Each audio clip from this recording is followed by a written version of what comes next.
पुण्यामधील मध्यवर्ती भागामध्ये असणाऱ्या स्वारगेट बस स्थानकामध्ये मुलीवर अत्याचार केल्याची धक्कादायक घटना घडली। स्वारगेटमधील पार्क केलेल्या शिवशाही बसमध्ये नराधमाने फसवून 26 वर्षीय तरुणीवर अत्याचार केलाय।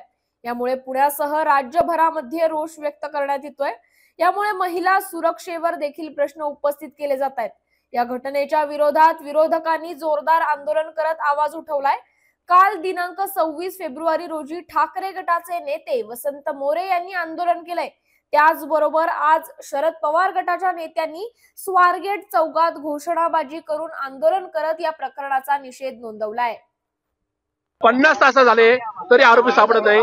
शहराचा मध्यभाग नाही जागा आहे, सगळी टेक्नॉलॉजी आहे, म्हणजे शहराच्या कुठल्याही कोपऱ्यात बाहेर जायचं म्हटलं तर सीसीटीव्ही कॅमेरे आहेत, आरोपीचा फुटेज आहे, नाव माहिती आहे, गाव माहिती आहे, मोबाईल नंबर माहिती आहे, तरी सुद्धा तो ट्रेस आउट होत आहे। याचाच अर्थ पुणे पोलीस आरोपीच्या मोबाईलच्या व्हॉट्सअपवर आजही स्थानिक आमदार शिरूरचे माऊली खटके यांचा फोटो डीपी म्हणून झळकतोय। आमचा थेट आरोपच आहे, हा आरोपी एका राजकीय पक्षाचा कार्यकर्ता आहे किंवा आमदाराशी निगडीत आहे, म्हणूनच हा आरोपी पकडला जात नाही। आणि म्हणून पुणे पोलिसांना या ठिकाणी एक चित्र निर्माण करावं लागतं की आरोपी पकडला गेला तर आम्ही त्याला 1 लाख रुपये देऊ, आणि त्याच्या पलीकडे 50 तासामध्ये तो नाही का या सगळ्या टेक्नॉलॉजी आहे, सीसीटीव्ही कॅमेरे किंवा जीपीआरएस वगैरे, त्याच्या नाकावर टिचून तो नाही का या ठिकाणी फरार आहे। याचाच अर्थ पुणे पोलीस, महाराष्ट्र पोलीस त्याला पाठीशी घालते असा आमचा थेट आरोप आहे। कुठल्या पक्षाचा कार्यकर्ता आहे? या ठिकाणी आता माऊली खटके हे राष्ट्रवादी काँग्रेस पार्टीचे आमदार आहेत, हवेली शिरूरचे आमदार आहेत।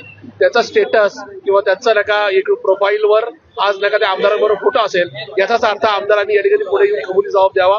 होय, त्यांच्या पक्षाच्या कार्यकर्त्यांनी या महिलेवर बलात्कार केलेला आहे आणि त्याच्यामुळेच तो आरोपी पकडला जात आहे, याची कबुली नाकारतात म्हणजे माझा कार्यकर्ताच नाही तो। असं आहे की माऊली खटकेंनी आता या ठिकाणी ते नाकारलं जरी असलं तरी त्या आरोपींनी त्यांचा स्टेटस का ठेवलाय, प्रोफाईल काय ठेवलंय, याचं सुद्धा त्यांनी एकदा ना काय इथे येऊन स्पष्टीकरण द्यावं ना। 1 लाख रुपये निश्चित, म्हणजे पुणे शहरासारख्या, म्हणजे हे जर ग्रामीण खेड्यात घडलं असतं, जंगलात घडलं असतं, त्या ठिकाणी टेक्नॉलॉजी नाही पुणे पोलिसांकडे, तर समजू शकलो असतो। पण पुणे हे एकूणच नाही का IT हब आहे। पुण्यात तसं म्हणजे एसटी नाही का ज्या ठिकाणी स्वारगेट स्थानकापाशी घडलंय तिथून सगळ्या सीसीटीव्ही कॅमेऱ्यांचं जाळं आहे अख्ख्या शहरावर। आरोपीला सातारा रोडला जायचं असेल, नगर रोडला जायचं असेल, मुंबई रोडला जायचं असेल, सोलापूर रोडला जायचं असेल, तरी तो किमान 30 किलोमीटर इथून नाही का ह्या सगळ्या कॅमेऱ्याच्या नाही का जाळ्यामध्ये अडकू शकतो। तसा असताना आरोपी सापडत नाही, याचाच अर्थ हे पुणे पोलिसांचं अपयश आहे आणि त्याच्या पलीकडे जाऊन त्यांना 1 लाख रुपये बक्षीस जाहीर करावं लागतं।